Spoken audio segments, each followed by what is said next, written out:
बिस्मिल्लाहिर्रहमानिर्रहीम, अस्सलाम वालेकुम। प्रोग्राम व्यूज़ टाइम में अवांखे भलीकार चऊं था। नाज़रीन, 2014 खां वठी पेंडिंग में पियल जेको मामलो आहे नेठि अॼु उकलाइजी वियो आहे। इलेक्शन कमीशन पारां PTI ख़िलाफ़ फॉरेन फंडिंग केस चऊं या ममनूआ फंडिंग जो जेको केस आहे उन जो महफ़ूज़ कयल फ़ैसिलो अॼु ॿुधायो वियो आहे ऐं इलेक्शन कमीशन पारां अॼु PTI खे शोकाज़ नोटिस बि जारी कया विया आहिनि। इलेक्शन कमीशन जो चवणु आहे त 13 जेके अकाउंट्स आहिनि उहे बेनामी साबित थिया आहिनि। PTI पारां उन्हनि बाबति तफ़सील न ॾिना विया। 351 जे लॻभॻि परॾेही कंपनीज़ खां PTI पारां फंड्स वरिता विया ऐं पाकिस्तान में सियासी जमातुनि जो जेको एक्ट आहे उनजो आर्टिकल 6 त हूअं बि ॾाढो ख़तरनाक आहे पाकिस्तानी आइन जो, पर हीउ जेको आर्टिकल 6 आहे उहो आहे सियासी जमातूं जेके आहिनि उन्हनि जे एक्ट जो। उन एक्ट मूजिबि परॾेह मां कंहिं बि क़िस्म जी फंडिंग जेका आहे वठणु उहा ममनूआ करार ॾिनल आहे ऐं PTI परॾेह मां फंडिंग वरिती। इमरान ख़ान पारां जेको बयानु जमा करायो वियो फार्म 1 जो, उहो हलफ़नामो बि इलेक्शन कमीशन जो चवणु आहे त कूड़ो जेको आहे साबित थियो आहे।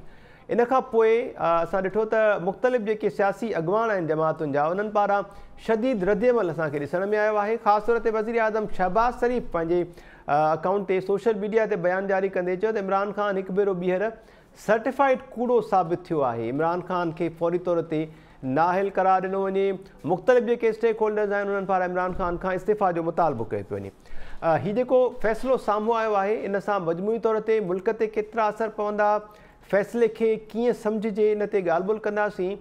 सीनियर तजिया निगाह जेके अॼोके पैनल में असां सां शामिल आहिनि प्रोग्राम में, उनजो तारीफ़ मां सां कराईंदो हलां। डॉक्टर जमील अहमद ख़ान साहब असां सां गॾु आहिनि, नसीर मेमूर साहब, डॉक्टर अयूब शेख साहब ऐं डॉक्टर रफ़ीक अहमद चांडियो साहब असांखे जॉइन कयो आहे।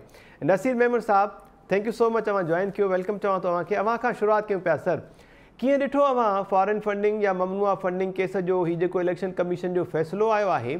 PTI वारा चवनि था त ख़ैर आहे, एॾो को वॾो मामिलो नाहे ऐं अदालत जेका आहे पहिरीं ॿुधणीअ में ई इन फ़ैसिले खे इलेक्शन कमीशन जेके उॾाए छॾींदी।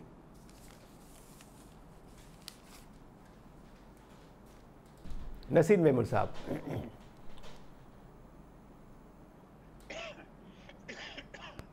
ठीकु आहे, नसीर साहब सां राब्तो कयूं था। डॉक्टर जमील अहमद ख़ान साहब, अव्हांखे वेलकम चवां बिज़र प्रोग्राम में। अव्हां कीअं ॾिठो इलेक्शन कमीशन जो हीउ जेको महफ़ूज़ कयल फ़ैसिलो हो? 8 सालनि जो लॻभॻि वक़्तु गुज़रियो, उन खां पोइ नेठि इहो मामिलो उकलाइजी वियो।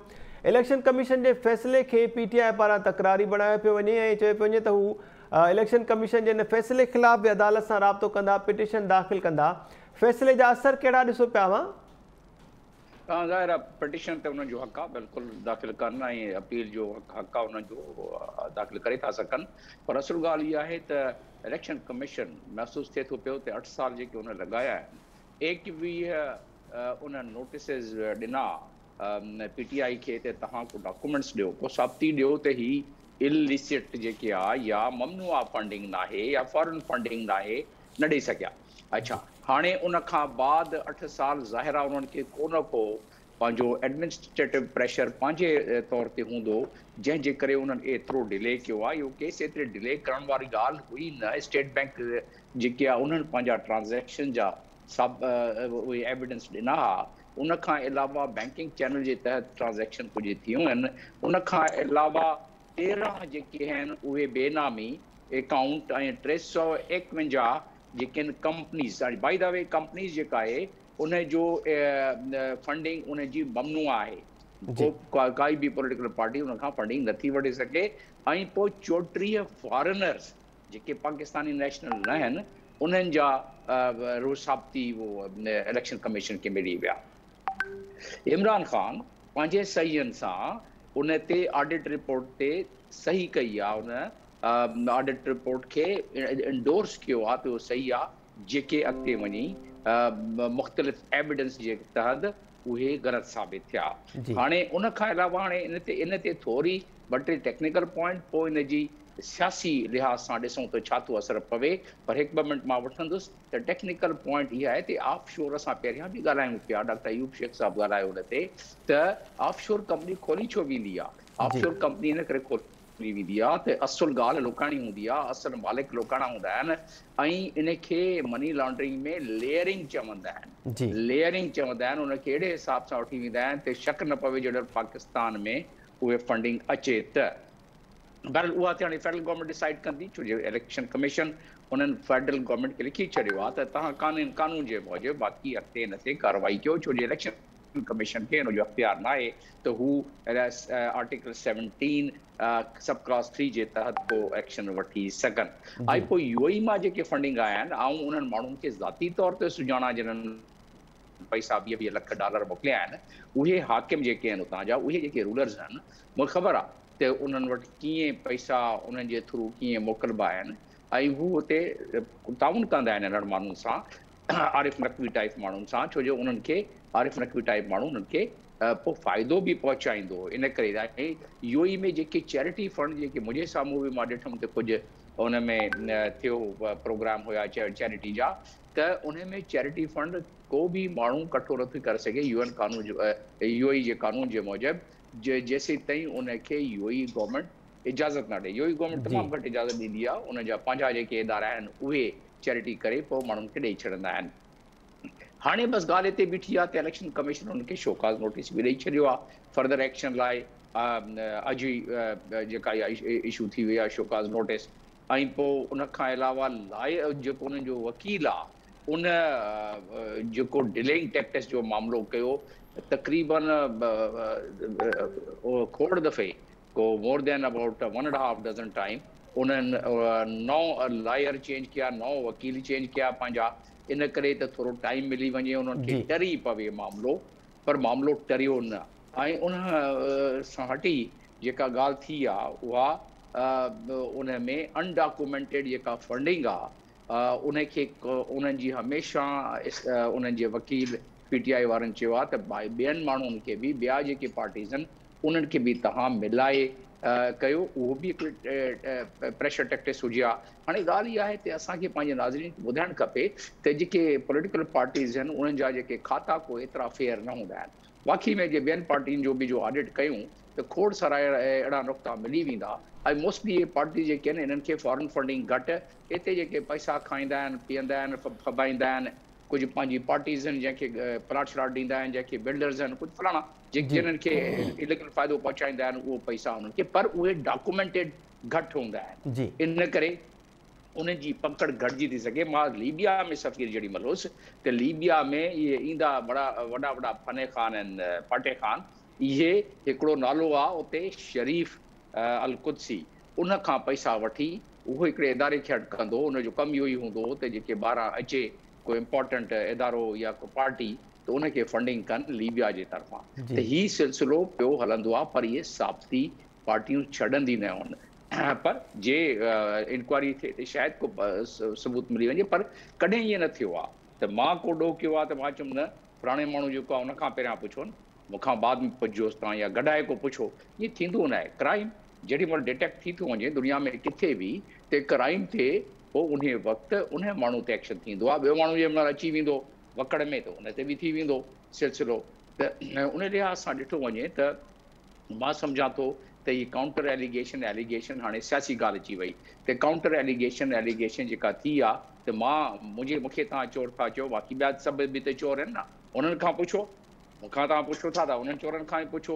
त हीअ हाणे लॉजिक जंहिं माशरे में थी वञे त उन माशरे जो अॻिते वञी अलाए छा थींदो, छो जो हुते जेको आहे को माण्हू चाहींदो न आहे त उन ते को अहिड़ो अकाउंटेबिलिटी जो मामिलो थिए।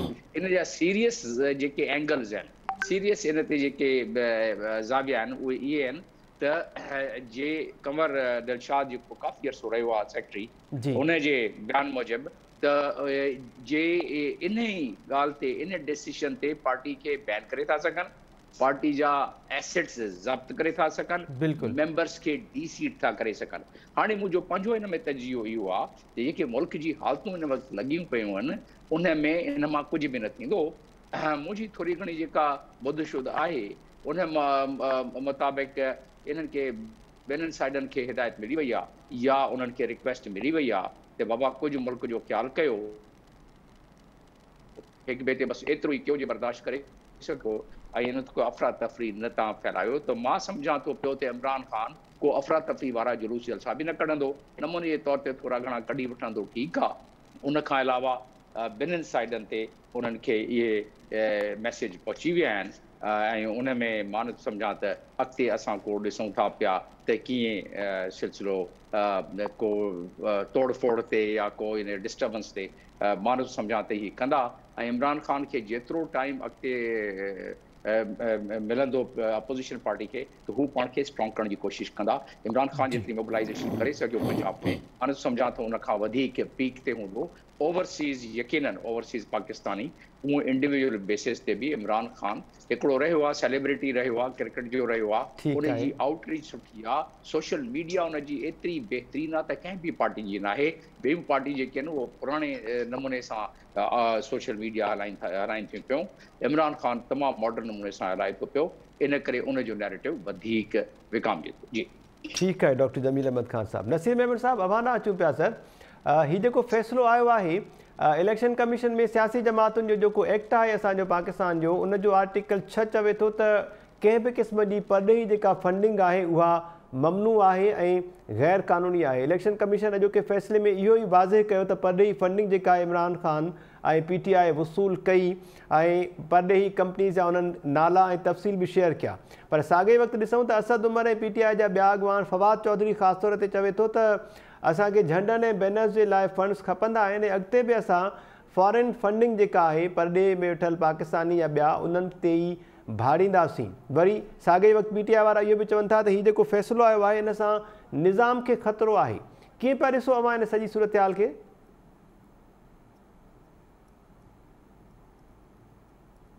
नसीर मेमर साहब हीउ जेको फ़ैसिलो आहे इहो मुंहिंजे लाइ अचरज जो कोन्हे। जेके प्रोसीडिंग केतिरे अर्से खां हलियूं पिए उन में केतिरनि ई मौक़नि ते इहो साफ़ ज़ाहिर पिए थियो त जंहिं शइ खां PTI इनकार करे पई उहो अमल थियो त आहे। ऐं हाणे रुॻो हुनखे पब्लिकली डिक्लेयर करण जी ज़रूरत हुई। उहो 8 साल हिन एॾे वॾे फ़ैसिले छो खाधा, इहा बि हिकिड़ो सुवालु आहे। ऊर्जा ऐं इहो हुनजी जेका टाइमिंग आहे मे बी उहा बि अॻिते हली हुनजे कंहिं इक्वेशन में फिट कजे त सम्झ में अची वेंदी। छा थींदो या छा न थींदो जेकर थियण ते अचे त हीअ एॾी वॾी चार्जशीट आहे जंहिं मुल्क में वज़ीर आज़म खे रुॻो पुट खां डिज़ायर्ड सैलरी जेका हुनखे मिली सघी पए उहा न वठण जे ॾोह में वज़ीर आज़म फारिग थी वियो त ईअं सम्झो जेकर बकरीअ जी चोरीअ ते वज़ीर आज़म फारिग थी थो सघे त हीउ त कोन जो केस आहे। हाणे उहो कहिड़े वक़्त ते कहिड़ी शइ कीअं थींदी उहा वरी हिते त हिन मुल्क में सिलसिला ड्रिघा आहिनि या लॉन्ग टर्म इन्वेस्टमेंट तौरु सम्झो एस्टेब्लिशमेंट वटि हिकिड़ो एॾो स्ट्रॉन्ग कार्ड आहे जिते वॾियूं बार्गेनिंग हलंदियूं उते इहो कार्ड हाणे तमामु घणो कमु ईंदो। सो इन जा असर तव्हांखे इमीडिएटली शायदि नज़र न बि अचनि। हिन पॉलिटिकल सिनेरियो में शायदि को इमीडिएट न थिए त सुभाणे पार्टी डिसबैंड थिए, इमरान ख़ान बदिजी वञे। पर पीपल्स पार्टी त ठहण खां 40 साल पोइ अची मुशर्रफ जे दौर में विराई वई। सो जॾहिं करण वारा करण ते ईंदा त पोइ घणो कुझु करे वठंदा ऐं हुनजे लाइ घणा बुनियाद मौजूदु हूंदा। जॾहिं चाहींदा आहिनि 20-20 साल पुराणा केस कढी माण्हुनि खे ॿधी छॾींदा आहिनि। भुटे साहिब खे जंहिं केस में खणी ऐं उहो त ख़तमु थियल फाइल थियल केस हुन किथां कढी आया, जज परजीअ जो विया आहिनि, पुलिस वारा मर्ज़ीअ जा विया आहिनि, केस कढा आहिनि, सभु कुझु कयूं, जॾहिं करण ते आया त करे आया। तंहिं करे हीअ हिकिड़ी तलवार आहे जेका हाणे तहरीक इंसाफ़ इमरान ख़ान ते टंगियल रहंदी। रही ॻाल्हि इहा ख़ान साहिब जी जेतिरियूं वज़ाहतूं हिकिड़ी ॻाल्हि ॾिसो कया ही पाकिस्तान में जेतिरियूं बि सियासी जेतिरियूं बि मज़हबी ऐं समाजी तंज़ीमूं आहिनि इहे ॿाहिरां वेठल पाकिस्तानियुनि खां पैसा वठंदियूं आहिनि। पर घणे भाङे उहा फंड मोबिलाइज़ेशन इंडिविजुअल्स जी हूंदी आहे, फंड रेज़र्स थींदा आहिनि। तकलीफ़ थी डिनर थी माण्हुनि खे चइनि चंदो ॾियो, कंहिं $5 ॾिना, कंहिं $10 ॾिना, $1000 थी विया। चैरिटी तंज़ीमूं कनि थियूं, मज़हबी तंज़ीमूं त घणो थियूं कनि। बिल्कुलु उहे ऑफिशियल चैनल्स जे थ्रू नथा अचनि ऐं ऑफिशियल चैनल्स जे थ्रू जेके अचनि था उन्हनि जी अकाउंटिंग हिन दौर में अकाउंट कीपिंग आहे एॾी बड़ा रॉकेट साइंस आहे छा जेकर तव्हां स्मूथ ऐं क्लीन अकाउंट कीपिंग रखो त कहिड़ो कहिड़ी मौत जी ॻाल्हि आहे। त इहो सभु कुझु इमरान ख़ान साहिब जेको सॼी दुनिया जूं चङियूं सिफ़तूं पंहिंजी ज़ात सां ॻंढींदो आहे ऐं सभई बाक़ी जेके नेगेटिव सिफ़तूं आहिनि जंहिंमें चोर दाड़े डाकू ख़ुदा ॼाणे छा छा उहो बाक़ी सभिनी ते हणंदो आहे। उनजे साम्हूं हिकिड़ो वॾो मॉरल क्वेश्चन आहे।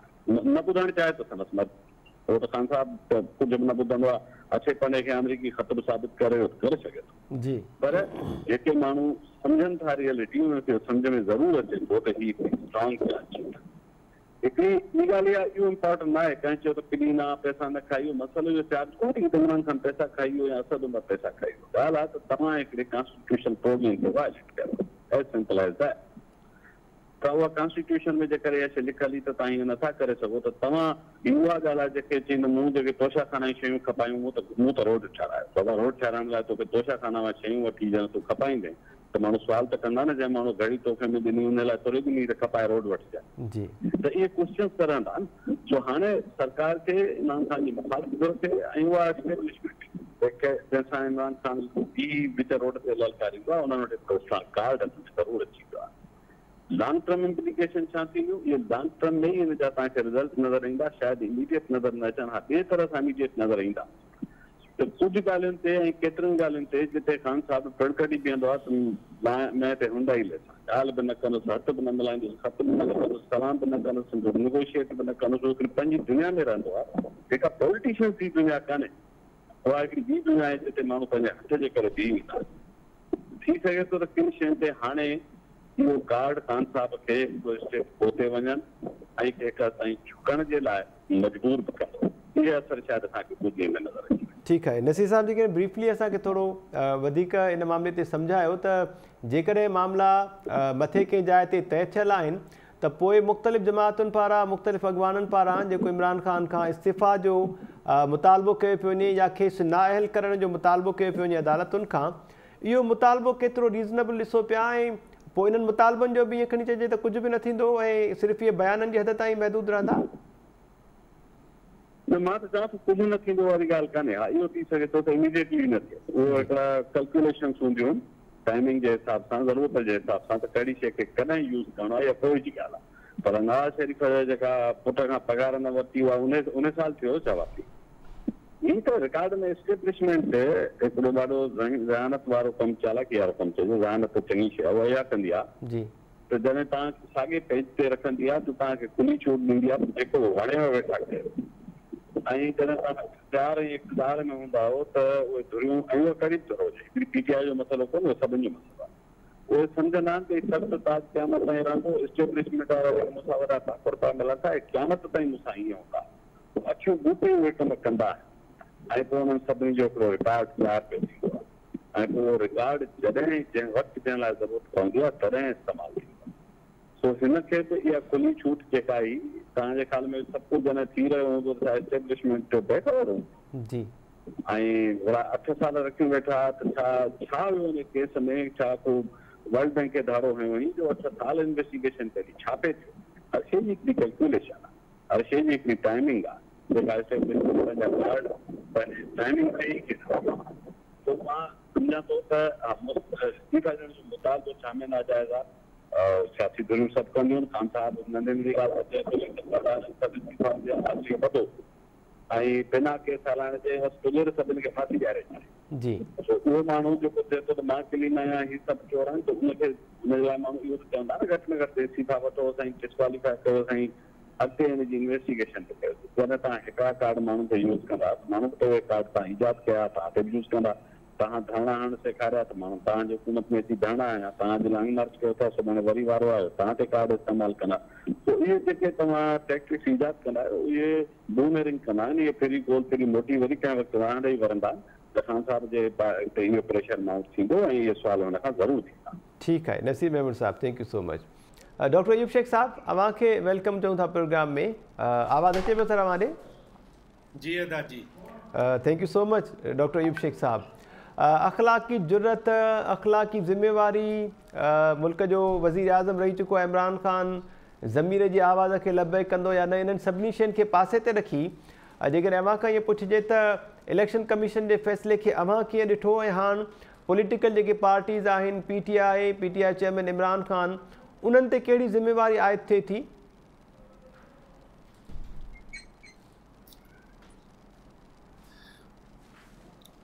असल में त ज़िम्मेदारी उन्हनि माण्हुनि ते, उन्हनि पार्टियुनि ते आयद थींदी आहे जेके समाज ॾांहुं, पॉलिटिक्स ॾांहुं आंसरेबल हुजनि, ज़िम्मेदार हुजनि जी, ऐं जिन जा के बि मॉरल इशूज़ न हुजनि।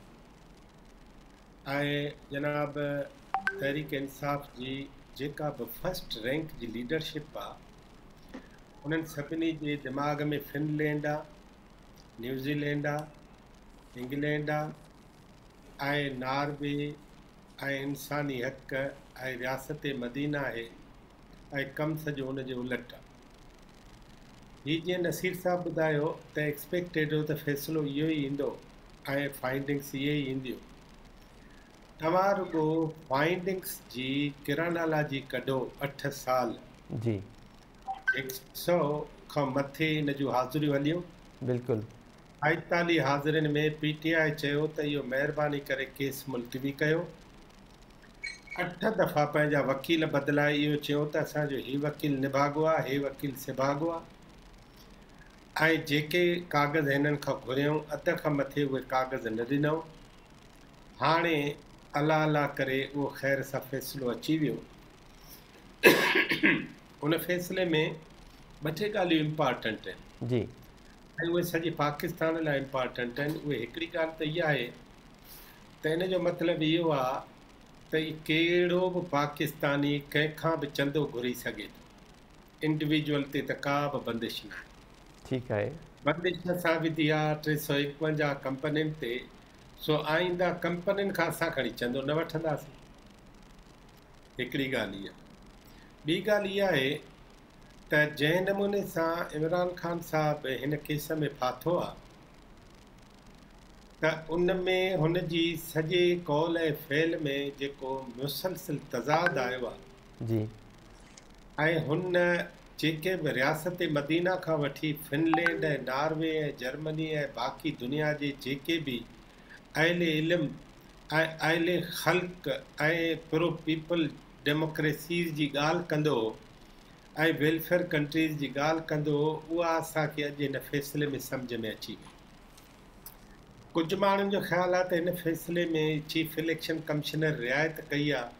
मूं तव्हांजे प्रोग्राम में ॿुधायो त उहो ई चीफ इलेक्शन कमिशनर आहे जंहिं मां जनाब नवाज़ शरीफ़ एतिरो तंग हो जी जंहिंजो तव्हांखे हिसाब किताब ख़बर ई न आहे त केतिरो तंग हो। ऐं इमरान ख़ान हिन मां एतिरो ख़ुशि हुयो जो इन जूं तारीफ़ूं कंदो हुयो शुरूआति में, ऐं उन तंगीअ जे करे बुग़्ज़ में वरी उहो ई साॻो सुल्तान साहब रखियईं ऐं पोइ ही तुर्की जो सुल्तान वांगुरु अर्तगल गाज़ी वांगुरु गाज़ी सम्झो, जिते जंहिंजी भेल करणी हुअसि उहा हिन भेल कई, जंहिंजी बेइज़ती करणी हुअसि उहा कयईं। मां त हिन ॻाल्हि ते हैरान आहियां त हिकिड़ो दफ़ो ख़ान साहब खां, असद उमर खां, फवाद चौधरी खां, मलाइका खां पुछो त भला जेकॾहिं बिना कंहिं गवाहीअ जे, बिना कंहिं FIR जे ईअं 90 महीना, 10 महीना, 8 महीना शकील रहमान खां वठी शाहिद खाकान ताईं, वज़ीर आज़म शहबाज शरीफ़ खां वठी हमज़े ताईं, आसिफ़ नवाज़ खां वठी साद रफ़ीक़ ताईं ईअं 53 माण्हू जेकॾहिं गिरफ़्तार कजनि जंहिं ते FIR बि न हुजे, इल्ज़ाम जी साबिती बि न हुजे, केस अञा इंक्वायरी जे मरहले में हुजे, पोइ त तोखे ख़बर पवंदी त रियासत मदीना हुन जे लफ़्ज़नि में, मुंहिंजी रियासत मदीना ॿी आहे। सो रियासत मदीना उन में हू क़बूल कंदो त मुल्क जो कानून छा थो चए, मुल्क जो आइन छा थो चए, अख़लाक छा थो चए, पॉलिटिक्स छा थी चए। अॼु इमरान ख़ान जे पॉलिटिक्स जो हिकिड़ो अहिड़ो ॾींहुं आहे जंहिंमें हुनखे इंतिहाई ख़तरनाक फ़ैसिलो करणो। मूं तव्हांखे उन ॾींहुं फाशिज़म जे लाइ ॿुधायो त दुनिया जा जेके बि फाशिस्ट हूंदा आहिनि उहे माण्हुनि जे अॻियां न मरंदा आहिनि, पर हे अॼु कानून जे अॻियां मरी चुको आहे। हीउ कानून जे अॻियां रुॻो ज़ख़्मी न आहे पर मरी चुको आहे। हाणे बाक़ी उनजो कर्याकरम फेडरल गवर्नमेंट खे करिणो आहे नंबर 1 जी, पोइ सुप्रीम कोर्ट खे करिणो आहे। हाणे अचूं था असां टेक्निकल ॻाल्हियुनि ते जेके तमामु दिलचस्प आहिनि। जी डॉक्टर साहब, एॾे लम्हे लाइ तव्हां ईअं सोचो त गुज़िरियल जेके बि सुप्रीम कोर्ट फ़ैसिला इमरान ख़ान जे हक़ में ॾिना आहिनि उहे ॾिना ई इन करे हुजई त जीअं आस्ते आस्ते जीअं बुलबुले खे किशमिश खाराए आस्ते आस्ते पंहिंजी ॼार में विझिबो आहे। हाणे जेको बि फ़ैसिलो ईंदो बुलबुलो उते छा कंदो, ओॾीमहिल फवाद चौधरी छा ॻाल्हाईंदो, पोइ इन्हनि जजनि खे कुझु बि चई सघंदो, चई सघण जी पोज़ीशन में हूंदो। मां नफ़सियाती ॻाल्हि थो कयां हिकिड़ी ॻाल्हि। ॿी ॻाल्हि इहा आहे, हिन जो ॿियो इम्पॉर्टेंट पासो आहे जेको हुकूमत में नथी ॿुधाए तव्हांखे जी, उहो हीअ आहे त अॼु चीफ इलेक्शन कमिशनर राजा सुल्तान साहब ते इहो त प्रेशर आहे न सिकंदर सुल्तान साहब ते, त हाणे बाक़ी पार्टियुनि जो हिसाब बि पूरो करे। बिल्कुलु। हाणे तव्हां ॾिसो त हाणे शहबाज़ शरीफ़ जी काबीना, जंहिंमें बिलावल भुट्टो हिकिड़ी पार्टी जो चेयरमैन आहे, शहबाज़ शरीफ़ ॿी पार्टी जो चेयरमैन आहे, मौलाना फज़ल रहमान टी पार्टी जो चेयरमैन आहे। जी, इहे टई पार्टियूं पंहिंजे पेर ते पाण कुहाड़ हणी कालू इना लाहे करे, ऐं जॾहिं उहे पेर पंहिंजा कटींदियूं ऐं इलेक्शन कमीशन खे उहे पाण उन क़िस्म जो मेमोरेंडम मोकिलींदियूं, त ओॾी महिल मां ॾिसंदुमि त उन्हनि जी अख़लाक़ी जुरत केतिरी आहे। हू इमरान ख़ान ते त हिकिड़ी अहिड़ी शइ आहे जेको असांजे लाइ हिकिड़ी रुकावट आहे, उन ते त पंहिंजो रेफरेंस मोकिलण लाइ तकड़ि कंदा 15 ॾींहं जे अंदरि। पर मां त चवां त इन फ़ैसिले खां पोइ 15 ॾींहं हिननि जा बि जेके ईंदा तॾहिं हुकूमत छा कंदी, इहा आहे सॼी टेक्निकल ॻाल्हि। ऐं उन खां पोइ इस्टेब्लिशमेंट मैदान में साम्हूं बीठी हूंदी तव्हांजे ऐं चवंदी प्यारा ॿारो, ही चंड आहे, ही सिज आहे, ही लठ आहे, ही चठ आहे, ही माखी आहे, ही जेल आहे, ही रेल आहे, ही जलावतनी आहे, ही उमिरि क़ैद आहे। ठीकु आहे, इहो सॼो करे उन खां पोइ इस्टेब्लिशमेंट हिननि सभिनी खे विहारींदी त हाणे अचो त हिननि टर्म्स ते कहिड़ियूं कहिड़ियूं शयूं करे था सघूं। इहो वक़्तु अची वियो हाणे इमरान ख़ान जे झुकण जो, इहो वक़्तु अची वियो इमरान ख़ान जी उहा फूफा ख़तमु थियण जो, हीउ वक़्तु अची वियो दरअसल फाशिज़म जे हिकिड़े वॾे प्लेयर जे फांसी वञण जो। डॉक्टर साहब, जेका ॻाल्हि अव्हां कयो पिया, इन खां पोइ ज़ाहिरी ॻाल्हि आहे हाणे जीअं अॼु खां इन ॻाल्हि बि ज़ोर वरितो आहे त पीपल्स पार्टी ऐं PMLN जेका आहे नून लीग, उन्हनि जे JUI बि शामिल कयो, त अञा अॻिते जेको आहे मामला कुझु घणा आहिनि। डॉक्टर रफ़ीक अहमद चांडो साहब, थैंक यू सो मच, अव्हां जॉइन कयो, अव्हांखे वेलकम चऊं पिया। अव्हां कीअं ॾिठो हिन समूरे मामले खे, ऐं अॼु जे फ़ैसिले खां पोइ पीपल्स पार्टी ऐं PMLN मुस्लिम लीग नून ऐं उन सां गॾोगॾु डॉक्टर साहब चवनि पिया JUI खे बि शामिल कयूं, त इन्हनि जे ख़िलाफ़ बि फॉरेन फंडिंग जेका आहे इहो मामिलो हाणे कुझु ज़ोर वठंदो? महताब, थैंक यू। मां सम्झां थो त जेको अॼोको फ़ैसिलो आहे जी, उन ते जेॾा जुबिलेंट आहिनि सभु पॉलिटिकल पार्टीज़ ऐं ॿिया माण्हू सभई, मां सम्झां थो त अहिड़े कुझु करण जी ज़रूरत न आहे। उनजो सबबु इहो आहे त हीउ मामिलो अञा कोर्ट में वञिणो आहे जी, ऐं कोर्ट जो डिसाइड कंदी त भई छा थिए PTI सां। ऐं कोर्ट में असां जेको हिस्टोरिकल ट्रेंड आहे, ऐं उहो हिस्टोरिकल ट्रेंड छो आहे, उहो इन करे न आहे त कोर्ट में सभु को माण्हू ईअं वेठा आहिनि, पर कोर्ट ते हिकिड़ा प्रेशर्स आहिनि, ऐं उहे प्रेशर हिस्टोरिकली लाॻीतो बरक़रार रहिया आहिनि, जंहिंजे करे कोर्ट जेके फ़ैसिला ॾिना आहिनि, जेका डॉक्टर अयूब साहब ॻाल्हि कई बिल्कुलु सही ॻाल्हि आहे। PTI जे हिकिड़े बि माण्हू खे अॼु ताईं ईअं न वरितो वियो आहे, केस न हुया, जा केस हुया, मालम जबा हुयो, ॿिया हुया, इहा ई नेब हुई, उहो ई सभु कुझु हुयो, BRT केस हुयो, बिल्कुलु खोड़ सारा केस हुया जी। इन करे कोर्टुनि जो जेको प्रॉब्लम आहे उहो असां सभिनी खे हाणे सम्झ में अचे थो। मां सम्झंदो कोर्ट मां तमामु वॾो रिलीफ मिलंदो। जेकर तमामु वॾो रिलीफ पॉसिबल न हूंदो इमरान ख़ान खे, त विचो रस्तो वरितो वेंदो जंहिंमें डैमेज प्रिवेंशन कई वेंदी, PTI खे बिल्कुलु आउट न थियणु ॾिनो वेंदो। इहो माना कुझु बि थिए, हालांकि बिल्कुलु मां सहमत आहियां जेके पैनलिस्टनि जी ॻाल्हि आहे उन सां, त जो कुझु थियो आहे उहो माना अनप्रेसिडेंटेड आहे। इन खां तमामु नंढियुनि शयुनि ते नवाज़ लीग, आसिफ अली ज़रदारी ऐं ॿियनि सभिनी सां उन्हनि सां कयो वियो आहे, उनखे जेलनि में विधो वियो आहे, नाअहल कयो वियो आहे, ॿिया खोड़ सारा मसइला आहिनि। पर PTI छो त ब्लू आइड बॉय आहे, इन करे PTI जो ॿियो मसइलो आहे। PTI खे नेक्स्ट इलेक्शन में आणण जे लाइ भरपूर कोशिशूं कयूं वेंदियूं।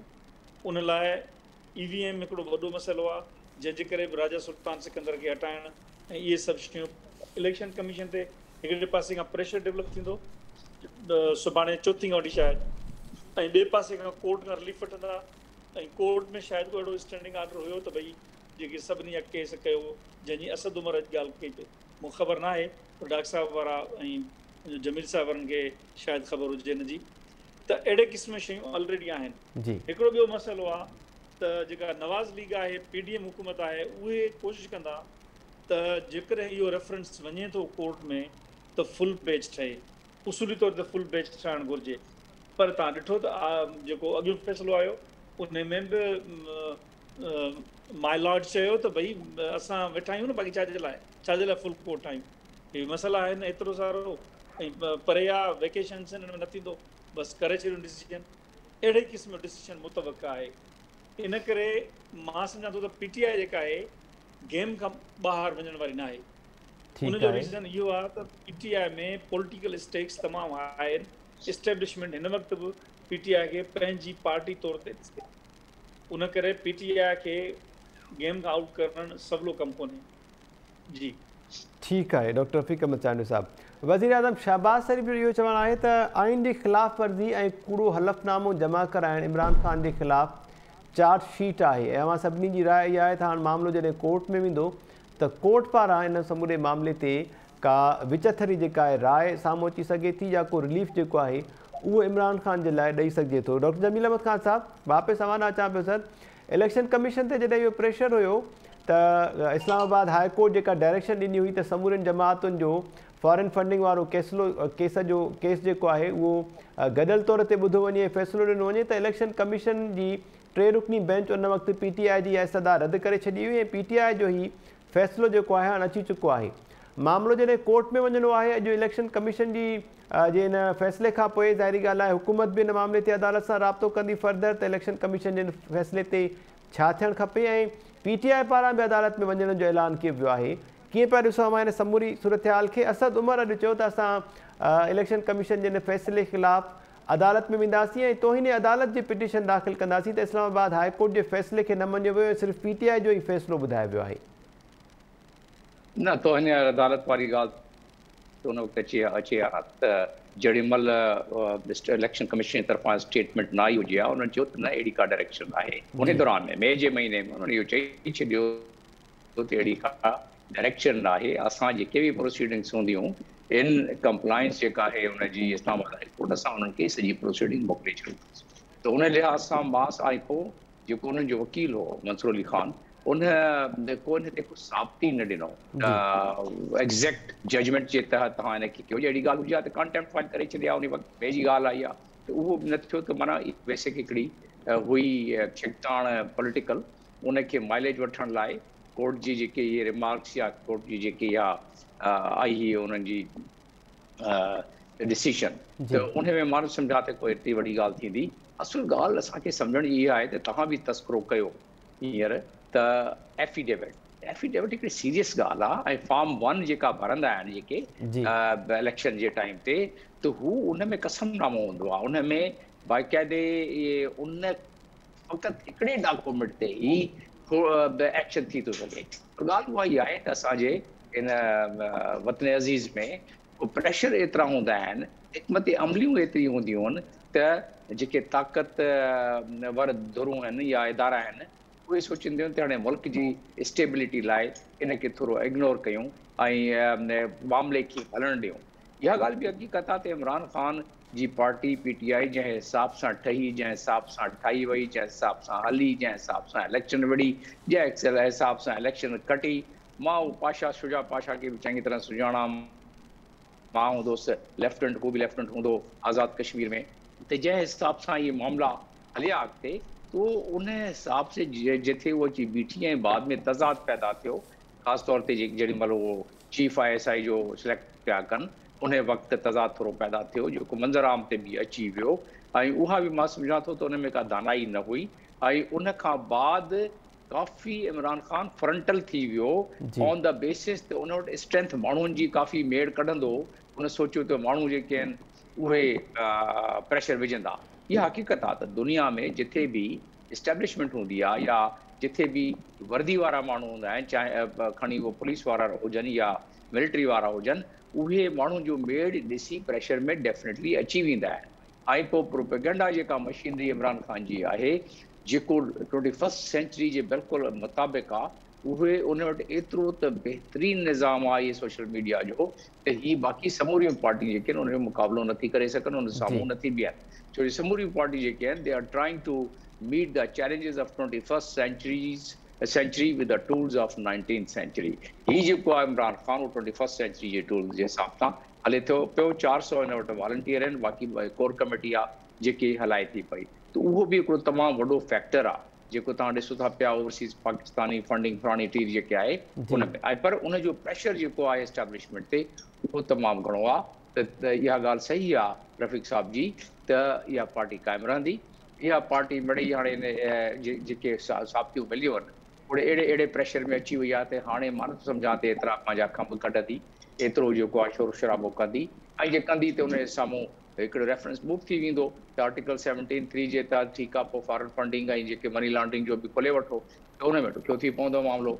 त उन लिहाज़ सां ॾिठो वञे त ही मूंखे लॻे थो पियो त ॿिन्हिनि साइडनि ते हिकिड़ी कम्युनिकेशन हली वई आहे, हिकिड़ी जेका आहे उन्हनि खे ॿियनि सलाह हली वई आहे कि हाणे तव्हां मुल्क में जेकी अफ़रा तफ़री लॻी पई आहे माइशत जी उन लिहाज़ से तव्हां हाणे ॿी अफ़रा तफ़री न फैलायो त इहो मामिलो ईअं हलंदो जीअं मां चवां पियो त हाणे मां नथो सम्झां त का एतिरी का वॾी डिस्टर्बेंस थींदी या को वॾो जुलूस जे निकितो बि त बाट करे वापसि हलिया वेंदा जेको जुलूस कढी। जी ठीकु आहे डॉक्टर जमील अहमद ख़ान साहब। डॉक्टर अयूब शेख साहब, डॉक्टर जमील अहमद ख़ान साहब चवनि पिया त PTI वटि स्ट्रॉन्ग सोशल मीडिया जी टीम आहे जेका इम्पैक्ट करे पई पैदा न समूरी सूरत हाल ते। ऐं डॉक्टर रफ़ीक अहमद चांडियो साहब जो वरी इहो चवणु आहे त ब्लू आइड बॉय आहे इमरान ख़ान ऐं उनखे कंहिं बि तरह सां इन गेम मां मुकमल तौर ते आउट न कयो वेंदो, मतिलबु त गेम अञा ऑन आहे। अॻिते छा पिया ॾिसो आहे, what is next coming sir? Ayub Shaikh Sahab ji, त अभी तो पार्टी शुरू हुई है जी ऐं गेम ऑन आहे, पर हिकिड़ी ॻाल्हि ॿुधायांव त जीअं असांजे वॾे जमील अहमद ख़ान साहब चयो न त ही 21वीं सदी जी पार्टी आहे, इन में त ॿी का बि राय कान्हे जी ऐं हू जेके आहिनि 20वीं सदी जूं पार्टियूं आहिनि पंहिंजे रवश में त हू 19वीं सदी जूं पार्टियूं आहिनि ऐं वेठियूं 21वीं सदी में आहिनि, इन करे इहो फ़र्क़ु त आहे। ऐं पर मां सम्झां थो त इमरान ख़ान जी पार्टी खे मां कॾहिं बि मॉडर्न ऐं कॾहिं बि सिविलाइज़ पार्टी चवण खां इनकार थो कयां। जंहिं बि पार्टीअ जो 21वीं सदीअ में फाशिज़म ते जेको बुज़ुर्गी खे लानत सम्झे, जेको सरेआम चए त ही छोकिरियूं लटा अहिड़ा पाईंदियूं त पोइ माण्हुनि खे इन क़िस्म जा ख़्याल ईंदा, जेको जंहिंजो तव्हां हिसाबु ॾिसो त वज़ीर आला जी कुर्सी ते वञी पाण वेही रहे ऐं तव्हां हैरान त ॾिसो नंढियूं नंढियूं ॻाल्हियूं उहे तव्हांजे असल में शख़्सियत जो इज़हार हूंदियूं आहिनि ऐं माण्हू त ॾंद खोटण लाइ पंहिंजे आङुरियूं अॻियां था ॾियनि पंहिंजे वात जे त जीअं असांजा ॾंद को न खोटण महिल न ॾिसे। ही दीना दास थी चीफ मिनिस्टर जी कुर्सी ते वेही रहियो हिकिड़ी ॻाल्हि। ॿी ॻाल्हि मां तव्हांखे ॿुधायां त पंजाब में पहिरियों ऑर्डर कहिड़ो निकितो आहे? पंजाब में पहिरियों ऑर्डर ही निकितो आहे त फलाणे क्लास खां वठी फलाणे क्लास ताईं हे जेके सबक़ आहिनि उहे लाज़मी करार ॾिना वेंदा। हाणे उहे सभ जो सभु जेके सबक़ आहिनि न उन्हनि जो वास्तो आहे इंसान जी ज़ाती ज़िंदगी सां, पर ही समाज में उन्हनि खे छिके था अचनि। इन करे मां सम्झां थो त कंहिं बि माना में ही मॉडर्न कोन्हनि, मॉडर्न हुजनि हा त हिननि जी पॉलिटिक्स वधीक सिविलाइज़ड हुजे हा, हिननि जी पॉलिटिक्स में गारियूं न हुजनि हा, हिननि जी पॉलिटिक्स में ब्लैकमेलिंग न हुजे हा, हिन जी पॉलिटिक्स में ईअं माण्हुनि खे ॿार मोचड़ो करणु, DSP SSP खे मोचड़ा आणणु, हाई कोर्ट ऐं सुप्रीम कोर्ट जी बिल्डिंगनि ते चढ़ी वञणु, पार्लियामेंट ते अटैक करणु, इहो सभु कुझु न हुजे हा। आउं सफ़ा सिंपल ॻाल्हि थो कयां त ही 21वीं सदी जी सभ खां वधीक हाई टेक पार्टी आहे जंहिंजो मॉरलिटी सां को बि तालुक़ु कोन्हे। पर जीअं त हीउ ज़मानो ई टेक्नोलॉजी जो आहे, इन करे टेक्नोलॉजी तव्हां परे करे नथा सघो। इन करे पाकिस्तान जी इस्टेब्लिशमेंट जे हिकिड़े लाडले जेको रफ़ीक चांडे टर्म इस्तेमालु कयो ब्लू आइड, त उन ब्लू आइड बॉय जी हिसत में पंहिंजे इन शहज़ादे खे हू परे वञणु न ॾींदा। पर मां तव्हांखे हिकिड़ी ॻाल्हि ॿुधायां त सभु इन्हनि जा शहज़ादा हूंदा आहिनि, सभु इन्हनि जा पालियल हूंदा आहिनि ऐं सभिनी खे परे करण में ही देरि बि न कंदा आहिनि। इहा ॻाल्हि वरी असां सम्झूं त था, पर इन टाइम ते असांखां विसरी थी वञे। ऐं कल्ह मूं हिकिड़े हंधि ट्वीट कयो हो त अंगारे जे ॾींहुं गोश्त बंदि हूंदो आहे पर क़ुर्बानी बंदि न हूंदी आहे। सो क़ुर्बानी अंगारे ॾींहुं बि थी सघे थी, क़ुर्बानी अरबा ॾींहुं बि थी सघे थी। हाणे ॾिसंदासीं ख़मीस ते ख़ान साहब जेको आहे जुलूस कढी ईंदो, हुन में ॾिसो हिकिड़ो रस्तो त जमील अहमद ख़ान साहिबु हुनखे ॾेई छॾियो आहे त बाबा जेकॾहिं तूं सांसती सां अख़लाक सां पंहिंजो एहतिजाज करे वरी वापसि हलियो वञ, पर जेकॾहिं हू उन ई डगर ते आयो, उन ई नमूने सां आयो, त पोइ त कानून जा हथ बि लंबे हथ कानून ते वारो कमु थी वेंदो न। पोइ त फिल्म में विलियन मुस्तफ़ा कुरैशी हुजे या सुल्तान राई सुधीर हुजे या तालिश, उहे सभु जो सभु बदिजी वेंदा न। इन करे हिन खे हाणे घणी खौस करणु न खपे ऐं हिन जी चोरी पकड़िजी पई। डॉक्टर साहब, अवां विलन जो लफ़्ज़ इस्तेमालु कयो, इमरान ख़ान त चवंदो आहे त हू क़ौम जो हीरो आहे। डॉक्टर रफ़ीक अहमद चांडू साहब, मां विलियन मुस्तफ़ा कुरैशी, सुधीर, जमील अहमद ख़ान शायदि इहे विलियन ॾिठा हूंदा ऐं रफ़ीक ॾिठा हूंदा। साईं तालिश, सुधीर, सुल्तान राई, मुस्तफ़ा कुरैशी, असांजी का मजाल आहे त असां इमरान ख़ान साहब खे विलियन चई सघूं? ठीकु आहे, कॾहिं बि न। ठीकु आहे डॉक्टर रफ़ीक अहमद चांडू साहब जी, ठीकु आहे डॉक्टर अयूब शेख साहब, वॾी शइ आहे, उहा वॾी शइ आहे। ठीकु आहे डॉक्टर अयूब शेख साहब। डॉक्टर रफ़ीक अहमद चांडू साहब, इलेक्शन कमीशन पारां जेके शोकाज़ नोटिस जारी कया विया आहिनि इमरान ख़ान खे, PTI खे, हाणे उन्हनि शोकाज़ नोटिस जो छा थींदो? इमरान ख़ान उन्हनि जो जवाबु ॾींदो या मामिलो समूरो जेको आहे उहो अदालतुनि ॾांहुं हलियो वेंदो? ऐं एहतिजाज जी जीअं ॻाल्हि कई डॉक्टर अयूब शेख साहब, त असांखे रुॻो एहतिजाज नज़र ईंदा हाणे इलेक्शन कमीशन जे ख़िलाफ़? महताब, इहो जेको नोटिस आहे जी, इहो हुनजो प्रोसीजरल वे आहे जेको इलेक्शन कमीशन कयो आहे। ऐं हिननि जा मां सम्झंदो त वकील आहिनि हिन सां कुझु वेठल, अदरवाइज़ हिननि जो जेको रवैयो आहे उहो इहो हूंदो आहे त भई अहिड़ा जवाब न ॾियूं जिन सां इख़्तिलाफ़ आहे उन्हनि सां ॻाल्हाइणो ई न आहे। पर मुंहिंजो ख़्यालु आहे त हिन जो जवाबु ॾियणो पवंदो, छो त ख़बर आहे हुनखे त कॉन्स्टिट्यूशन बॉडी आहे। इन सॼे में ॾाढी ॿी हिकिड़ी मज़े वारी ॻाल्हि आहे जेका डॉक्टर अयूब ऐं जमील साहब ॻाल्हि कई, उहा ॾाढी अॼु सुबुह जीअं फ़ैसिलो आयो, असल में जेका PTI वटि जेका टीम आहे उहा बिल्कुलु आहे, पर होॾां ॿिए पासे खां जेके PDM आहे, मुस्लिम लीग नून आहे स्पेशली, उन्हनि वटि वरी हिकिड़ी अहिड़ी सूरत हाल आहे। मिसाल तौरु अॼु सुबुह जीअं वर्डिक्ट रिलीज़ थियो, मूं हुनजो ट्वीट बि कयो ओॾी महिल, त उनखां पोइ फौरी तौर ते जेको कलाक ॾेढ ॿिनि ताईं जेका पंहिंजो ऑक्यूपाइड रही मीडिया, उहा हिननि ऑक्यूपाए रखी PTI वारनि। ठीकु आहे, एतिरे अरसे ताईं सिर्फ़ु बाबर आयो, बाक़ी PML वटां को बि न आयो। बाबा इहो ठीकु आहे, तव्हां भले शयुनि खे सम्झी करे अचो, पर हिकु ॿ माण्हू तव्हांजा फौरी तौर ते अचनि, छो त इहो उहो टाइम आहे जॾहिं तव्हांजो वोटर वेठो आहे, तव्हांजे टेलीविज़न साम्हूं वेठो आहे, ऐं PTI इहो अंडरस्टैंड करे थी त कहिड़े वक़्तु छा ॻाल्हाइणो आहे। यानी लाॻीतो हू पंहिंजो नैरेटिव बयानु कंदा रहिया त भई हिकु कमु आहे, असां ज़्यादती थी आहे, हीअ थियो आहे। मुस्लिम लीग नून मां PDM मां केरु ज़ाहिर ई कोन हो, इहे अधु ॾींहं खां पोइ आया आहिनि। यानी मैसेज थी वियो, ब्रेन स्टॉर्मिंग थी वई, वोटर खे मैसेज मिली वियो, वोटर सां ॻाल्हि ॿोल थी वई, उन खां पोइ तव्हां आया आहियो जॾहिं माण्हू TV तां हलिया विया आहिनि या। ठीकु आहे डॉक्टर रफ़ीक अहमद चांडू साहब जी जी sir, thank you so much. Doctor Ayub Shaikh Sahab, अवां जी वॾी महिरबानी, ऐं डॉक्टर जमील अहमद ख़ान साहब, अवां जी बि वॾी महिरबानी। इलेक्शन कमीशन पारां महफ़ूज़ कयल फ़ैसिलो ॿुधायो वियो, उन हवाले सां जेको कुझु मुमकिन आहे, जेको कुझु थी सघे थो, जेके ऑप्शन्स आहिनि हुकूमत वटि ऐं PTI वटि, इन बाबति पैनलिस्ट जेके आहिनि उन्हनि पंहिंजी राय शामिलु कई। ईंदड़ प्रोग्राम ते ॾींदा इजाज़त। अल्लाह निगहबान।